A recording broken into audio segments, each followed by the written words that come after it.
Comme tous les êtres opprimés de l'histoire, l'esclave moderne a besoin de sa mystique et de son Dieu pour anesthésier le mal qui le tourmente et la souffrance qui l'accable.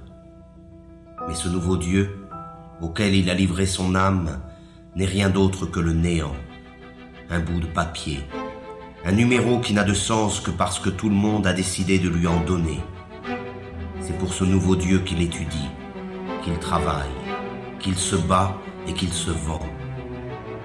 C'est pour ce nouveau Dieu qu'il a abandonné toute valeur et qu'il est prêt à faire n'importe quoi. Il croit qu'en possédant beaucoup d'argent, il se libérera des contraintes dans lesquelles il se trouve enfermé, comme si la possession allait de pair avec la liberté. La libération est une ascèse qui provient de la maîtrise de soi. Elle est un désir et une volonté en acte. Elle est dans l'être et non dans l'avoir. Mais encore faut-il être résolu à ne plus servir, à ne plus obéir.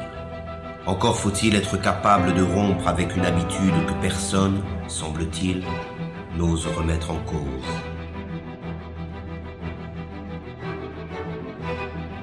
Or, l'esclave moderne est persuadé qu'il n'existe pas d'autre alternative à l'organisation du monde présent. Il s'est résigné à cette vie car il pense qu'il ne peut y en avoir d'autre. Et c'est bien là que se trouve la force de la domination présente. Entretenir l'illusion que ce système, qui a colonisé toute la surface de la Terre, est la fin de l'histoire. Il a fait croire à la classe dominée que s'adapter à son idéologie revient à s'adapter au monde tel qu'il est et tel qu'il a toujours été.